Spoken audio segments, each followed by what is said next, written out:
Good morning friends, welcome to my channel Riya's kitchen and lifestyle. So বন্ধুরা, তোমরা কেমন আছো? আশা করি ভালো আছো, আমিও ভালো আছি।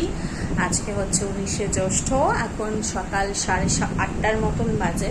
আমি আমার নতুন ব্লগ নিয়ে চলে এসেছি। সবাই জানো 19শে জ্যৈষ্ঠ লোকনাথ বাবার তিরোধান উৎসব। যেহেতু আমি লোকনাথ বাবার ভক্ত, সেজন্য প্রত্যেক বছরই এই দিনটায় পুজো করে থাকি। মাঘী পূর্ণিমা আর 19শে জ্যৈষ্ঠ আজকে তিরোধান দিবস। তো প্রত্যেক বছরের মতনই আমি এবছরও আয়োজন করেছি, কিন্তু আনফর্চুনেটলি আমি ঠাকুরের ভোগ কিছু করতে পারবো না। ঠাকুরের কোনো কাজ আমি হাত লাগাতে পারবো না। তো সেই কারণে মনটা একটু তো কষ্ট আছে। আর যেহেতু বাড়িতে আমি ছাড়া পুজো করার বা আমাকে হেল্প করার কেউ নেই, আর পুজোটা আমি বন্ধ করেও দিতেও পারি না। সো আমি হাজব্যান্ড মিলেই করব। হাজব্যান্ডকে আমি সব দেখিয়ে দেবো, শিখিয়ে দেবো যে কীভাবে কী করতে হবে। হাজব্যান্ডই পুজোর কাজটা করবে, পুজোর জোগাড়টা ও করবে। বাকি খিচুড়ি ভোগ আরও যা যা ভোগের, সেগুলো আমি সব করবো। পারছো, এই বছরটা যদি পুজো দিতে না পারি এই দিনটায়, তাহলে খুবই কষ্ট হয়। আর যেহেতু এবছর আবার লোকনাথ বাবা আমার আগে ছিল মূর্তি, আমি কিনে এনেছিলাম মায়াপুর থেকে। এবছর আমি ফটো কিনে প্রতিষ্ঠা করবো বলে ঠিক করেছিলাম, কিন্তু আনফর্চুনেটলি আমার একটু প্রবলেমের জন্য আমি ঠাকুরের কাজ কিছু করতে পারছি না। তো ঠাকুরের যা ইচ্ছে, যতটুকু অমিত পারবে ঠাকুরের আমি বলে বলে দেবো করবে। বাকিটা বাইরের লোকেদের খাবার আর আমার খাবার জন্য আমি বানাবো। দেখতে থাকো আমার আজকের 19শে জ্যৈষ্ঠর ব্লগ। কেমন লাগলো অবশ্যই কমেন্ট করে জানাবো।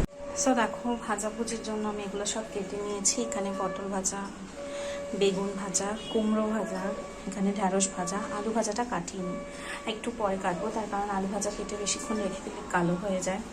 আর এখানে গাজরটাকে দেখো লম্বা লম্বা করে কেটেছি, আর কাঁচকলা।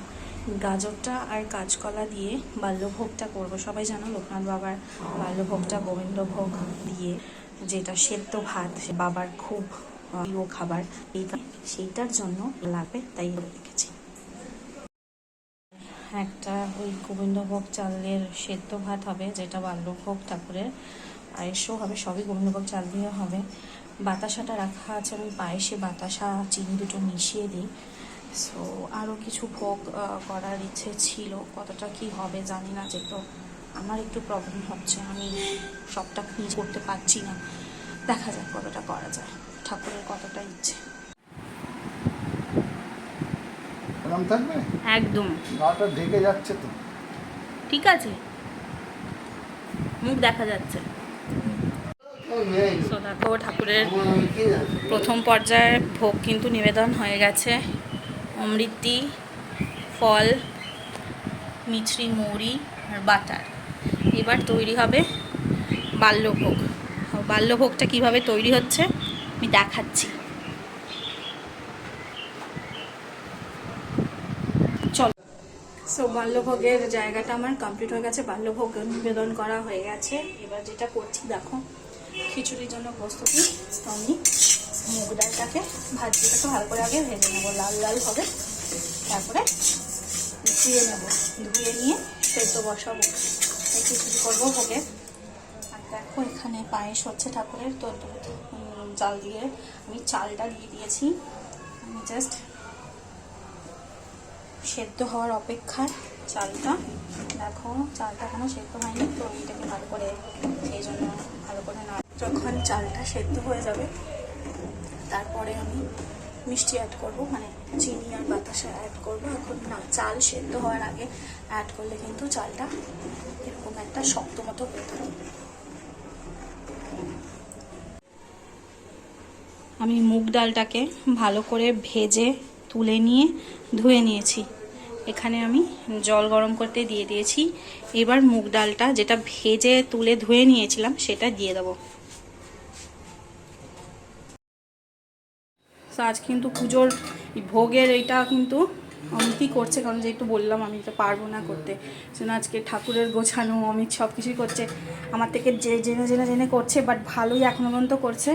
এইবারে বাল্যভোগের চালটা ধোবে আমি, এখান থেকে এই ছোটো চালটা না। এবার অ্যাড করা হচ্ছে, বাস। এবার এটাকে জাস্ট একটু মিক্স করে দেবো। ফাটাফাটি স্মেল এসেছে, তো এইবার শুধু ভাজাভুজিগুলো বাকি আছে, তাহলেই হয়ে যাবে। প্রায় সময় আগেই হয়ে গেছিলো।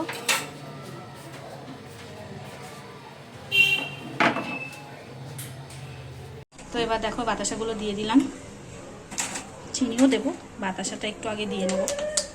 চালটা আর একটু সেদ্ধ হবে, অলমোস্ট সেদ্ধ হয়ে গেছে। ব্যাস এবার এটা গলে যাবে।